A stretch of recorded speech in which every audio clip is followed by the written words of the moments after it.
So here on my YouTube channel, it's been really easy to glamorize the life of a freelancer or an entrepreneur. And oftentimes in my videos, we talk about all the money that you can make and the awesome lifestyle and that scaling your business is the only way to be successful. And while those things are important, in reality, there are a lot of negatives about this job as well, and things that I've been struggling with recently and that I've also been struggling with since the day I started my business. And so in this video, I want to be a little bit more transparent and talk to you about the parts of this job that just flat out suck and that are hard and take a toll on me emotionally and physically. And then at the end of this video, I'd like to share with you a couple things that I want to do personally to help myself find more balance and more happiness in my job and with my family.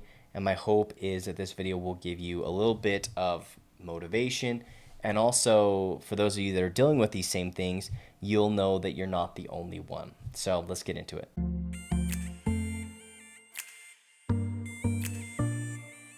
So like I mentioned, there are a lot of benefits to owning your own business, especially a business like mine where you work remotely, you work from home. It gives you freedom over your time. You have very little overhead. There are huge upsides, and your ability to make a lot of money is really huge. And it's been something that I'm really grateful for because I have been able to build a good life for my family, which is the whole reason that I do this. So there are definitely pros to this job, and I would recommend it to anybody.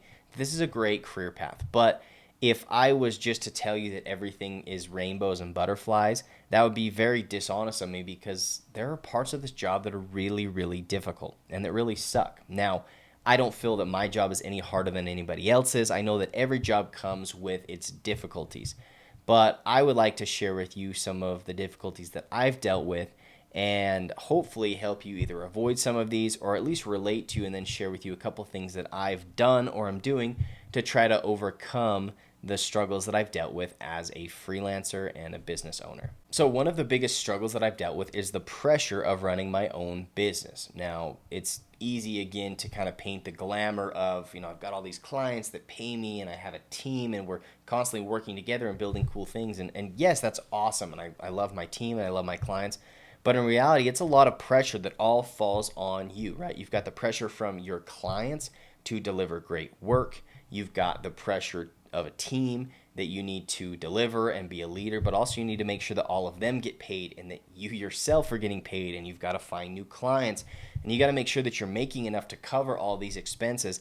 And there's an immense amount of pressure. Now, that pressure does get bigger as your business grows. If you're just a solo freelancer that takes on a few projects at a time, that pressure is probably going to be a little bit lower, but it's certainly always there. Now, with that pressure comes a lot of risk as well. As a business owner, you always put yourself in a position of risk. Now, a good example of this is, say I do the best work possible for my clients, but I have one client that for some reason feels like we did something wrong or we leaked some of their information or whatever it is.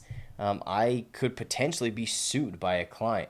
And even if I feel that I'm innocent or didn't do anything wrong, I'm going to find myself paying legal fees to fight a lawsuit. And this comes with any business, right? But not only do you have the risk of, being sued, anytime that you're dealing with money, you run the risk of not being able to pay people, or with clients, you run the risk of not being able to deliver on your promises. And there's just a lot of risk that goes into it that I don't think gets talked about enough. And so it's important that you understand that if you're going to choose this path, you're going to have a lot of risk that you otherwise wouldn't deal with, right? If you have a regular 9 to 5, your managers and your bosses and the owner of the company, they're going to take on all of that risk. And that's typically why they get paid more than their employees. It's because of that added risk that comes with being a business owner. Now, the next thing that I found has taken a real toll on my emotional well-being and just the balance of my life is the fact that I can never shut off my brain. Now, a good example of this is I was spending time with some friends, and we were watching a movie on the weekend, and I was fascinated because as I looked at all of them, they were just totally relaxed and just watching this movie, and I could tell they didn't have a care in the world. They cracked open a soda, eating popcorn, and I was sitting there watching that video, and I could not stop thinking about work and thinking about, oh no, I forgot to send this email, or I forgot to pay this person, or that client deadline is coming up really fast, and I don't know if we're going to make it in time. And I'm not able to shut off my brain, and it really takes a heavy toll on me because I find myself thinking about this. Once I get off work around 5 or 6, I think about it through dinner. I think about it through the evening when we're watching, Netflix or whatever we're doing. And then I get into bed and I can't sleep because I'm thinking about work. And I think this is kind of the price you pay as a business owner because the progress of the business falls solely on you. And if you're not the one that's innovating and thinking of new ways to improve and get better and grow, then nobody is. And you are going to pay the price for that. And so this is one thing that's really difficult to maintain a balance and be able to shut off your brain and stop thinking about work and give yourself a little bit of a break. Another huge downside to this job is loneliness. And this is something that I don't think I've ever really talked about before, but it's really lonely to be a business owner. It's even more lonely to be a business owner that works from home in your own office where you don't really get to communicate with people that often. And when I think about the people that I communicate with, first, my wife. And I'm super grateful because she's truly the only person that understands my business and that I can vent to. And so without her, I would absolutely have lost my mind already. But aside from her, the only people that I speak with are either my team, which with your team, you have to constantly be positive. You can't really talk about your struggles, whether it's your personal struggles or business struggles, right? Like you have to play that role of a leader. And then your clients, which is the same. You don't want to vent to your clients about the struggles your business is having because they're not going to want to work with you. And so it's easy to feel kind of boxed in or like you're on an island where you can't really vent about the struggles that you're having or the frustrations with your team or with your clients or whoever. And so this can be really difficult and it can be really lonely. And you have to make sure that you're constantly looking for ways to break outside of that bubble that you're in because I promise you it will drive you mad and it will be really, really difficult to maintain balance or to play that role of a positive leader or a really sharp business owner with your clients. Because if you don't have that balance, if you don't get that social release somewhere else, your balance is going to be all off and you're not going to be able to fulfill those roles. All right, so I've talked to you about some of these struggles that I've been dealing with, and I feel like if I ended the video right now, it would just be a real downer. And you would say, okay, great, Peyton, like you just talked to us about a bunch of sad things, and you didn't give us anything that we can do to resolve them. Now, again, I want to be honest that I haven't found the answer to these things, but I am making goals and taking steps to make my life better and bring more balance and happiness and peace into just my day-to-day. And so one of the first things that I would recommend that I'm finding is making a big difference for me is I joined a group that has, other business owners within my state, within Idaho. And in fact, I just got back from a conference. We do quarterly conferences where I drive to Boise and meet with all these other business owners and we brainstorm and we vent and do, basically just talk about what we're going through.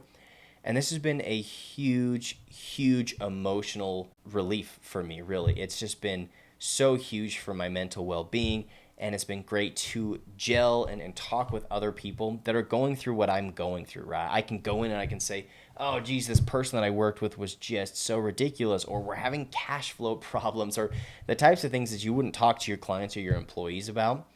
So I would highly recommend joining this type of group. Now, this doesn't mean that you have to go join a $20,000 a year mastermind group because I don't think that you get the same benefits with something like that. But this group that I joined, I think it's $2,000 a year. And it's not a group that is designed to make them money. It's an entrepreneurs group that is designed purely for kind of that community and camaraderie between business owners. And so I would highly recommend looking into something like that because it's been a huge help for me and it's been great to have other people around me in my circle that are going through the same things. Now, the next thing that I would advise you is don't do this for anyone else. Don't do this for your followers. Don't do this to impress the people around you. Really only do this for yourself and for your family. And if you find yourself doing something that you feel like is not benefiting yourself or your family, then don't do it. If you are scaling beyond that, what you can take, and you find yourself in a bad spot where you don't have time to spend with your family, or you're just run down and overly depressed or anxious about work, you need to dial it back and do what's best for yourself and your family. And with that, that brings us to my last tip, which is something that I'm going to try to live by the rest of my life and the rest of the life of my business, and that is always put my business ahead of my clients' businesses, meaning always focus on the growth of my business before the growth of my clients.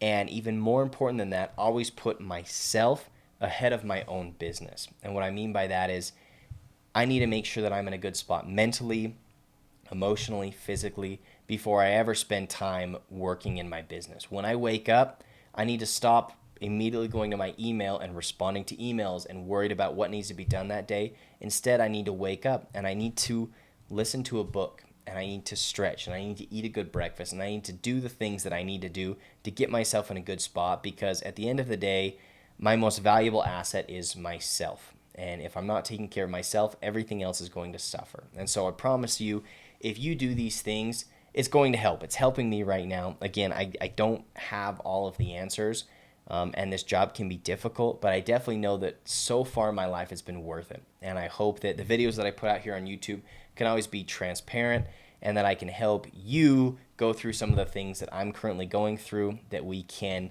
kind of meet eye to eye and help each other along the way.